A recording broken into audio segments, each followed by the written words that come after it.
আসসালামু আলাইকুম রহমতুল্লাহি ও বারাকাতুহু। প্রিয় দিনী ভাই ও বোনেরা, স্বাগত জানাচ্ছি আমাদের আরও একটি নতুন ভিডিওতে।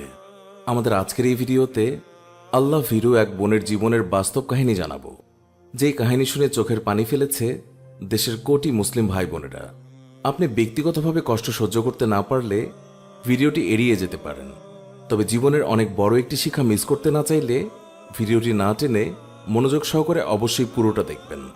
আর যে কথা না বললেই নয়, আপনি আমাদের চ্যানেলে আজই প্রথম ভিজিট করে থাকলে অবশ্যই আমাদের চ্যানেলটি সাবস্ক্রাইব করে পাশে থাকা বেল আইকনটি প্রেস করুন। চলুন আর কথা না বাড়িয়ে চলে যাচ্ছি মূল ভিডিওতে। সম্প্রতি বাস্তব জীবনের এই কাহিনী এক বোন নিজের ভাষাতেই শেয়ার করেছেন। কোনো রকম পরিবর্তন না এনে তার ভাষাতেই চলুন জেনে নেই সেই মূল ঘটনা। বোনটি বলেন, আমি নুজাইরা, আজ আমার বিয়ে পুরোপুরি ঠিক করার পর আব্বু আমার মতামত শুনতে চেয়েছিল একবার। বড্ড হাসি পাচ্ছিল। আমার হ্যাঁ না জবাব উনি তখনই শুনতে চেয়েছেন যখন না বলার দরজা প্রায় বন্ধ। বাবার কথার কোনো উত্তর দেয়নি। নীরবতাকে সম্মতির বহিঃপ্রকাশ মনে করে বাবা চলে গেছে। কাঁদো কাঁদো কণ্ঠে মাকে বলেছিলাম, মা, লোকটার যে দাড়ি ছিল না, টাকনোর ওপর প্যান্টও নেই, দিন সম্পর্কে কি তার পরিপূর্ণ ধারণা আছে? আমাকে কি পরিপূর্ণ পর্দা করতে দেবে? মায়ের জবাবটা এমন ছিল, ছেলেটা 5 ওয়াক্ত নামাজ পড়ে, 10 গ্রামে ছেলেটার ভালো নাম, একটা ভালো চাকরিও করে, আর তোর পর্দা সে তো তোর কাছে, ও তোকে বাধা দেবে কোন কারণে? আমি বরাবরের মতো আজও বাবা মায়ের একটু বেশি বাধ্য সন্তান। সে কারণেই বিয়ের আয়োজন নির্বিঘ্নে এগিয়ে চলল। এই পরিসরে আমি আমার সম্পর্কে একটু বলে নিই। খুবই ইসলামিক নয়, সামাজিক একটা পরিবারে আমার জন্ম।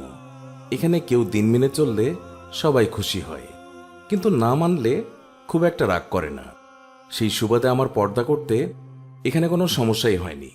গত 2 বছর আগে পর্দা সম্বন্ধে কিংবা ইসলাম সম্বন্ধে তেমন কিছুই জানতাম না, কিন্তু আমার এক দিনদার বান্ধবীর কাছে এইসব সম্বন্ধে অনেকটাই জেনেছি। খুবই ভালো লেগেছে আল্লাহ তাআলার দেয়া প্রত্যেকটি বিধিনিষেধকে।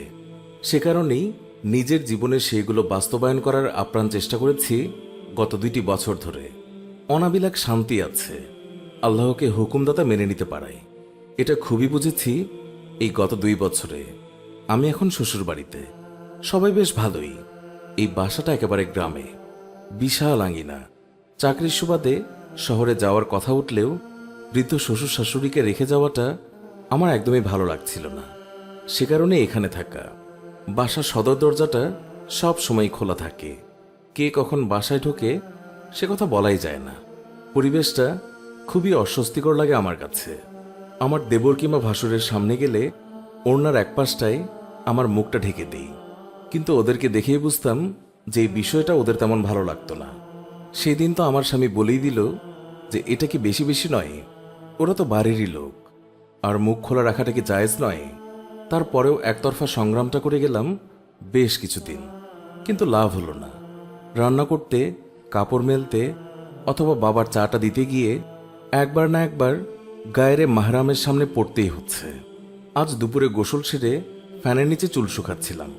অবশ্য এই সময়ে ঘরের দরজাটা লাগিয়েই দিতাম, কিন্তু কাল মা বলল দিনের বেলায় দরজা লাগানোর কি প্রয়োজন, তাই আজ খোলাই ছিল দরজাটা। আজ হঠাৎ করে আমার ছোট দেবর ঘরে এসে ঢুকল। আমাকে দেখে একগাল হেসে বলল, ভাবি, আজ তো তোমার চুলও দেখে ফেললাম। তারপরে আরও একতরফা হাসতে হাসতে বলল, ভাইয়া নেল কাটারটা নিতে এলাম, দাও তো। অগত্যা নেল কাটারটা এগিয়ে দিয়ে ধপ করে বসে পড়লাম বিছানায়। কান্না এলো, খুব করে কান্না এলো, কিন্তু কাঁদারও বেশি সময় নেই যে। মা ডাকছে, বাবাকে ভাত দিতে হবে। এভাবেই চলছে দিনগুলো। হঠাৎ একদিন আমার দেবরের এক বন্ধু বাসায় এলো। বাড়ির আঙ্গিনায় কাজ করছিলাম, বুঝতে পারিনি যে পেছন থেকে কখন এসে পড়েছে। হঠাৎ আমার সামনে এসে দাঁড়ালো।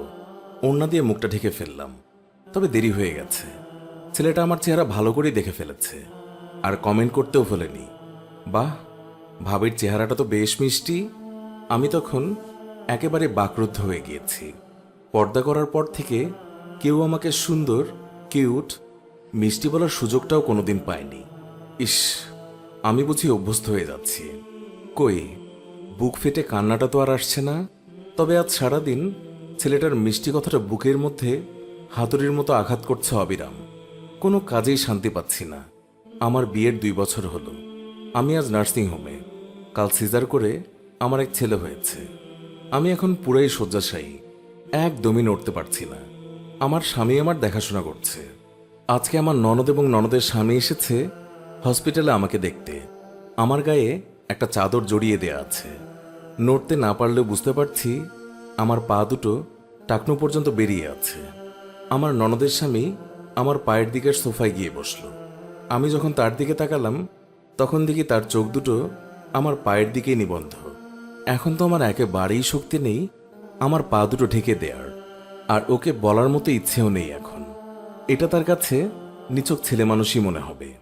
অতীত স্মৃতিগুলো কেন জানি খুব মনে পড়ছে। যখন থেকে শুনেছি এই পা দুটো ঢাকাও ফরজ, তখন থেকে কতটা বিড়ম্বনার মধ্যেও পা দুটোকে ঢেকে রেখেছি। মোজা না পরে কখনোই বাড়ি থেকে বের হয়নি। আজ যে পারলাম না। আজ আমার সিজারের 5 দিন হলো, এখনো একা একা হাঁটতে পারছি না। উনি আমার বাহুটা ধরে আমাকে বাথরুমে নিয়ে যায়। আজও তাই হচ্ছিল, কিন্তু হঠাৎ করেই তার মোবাইল বেজে উঠল। তাই উনি আমার দেবরকে আমাকে ধরতে ইশারা করে দ্রুত বেলকনিতে চলে গেল।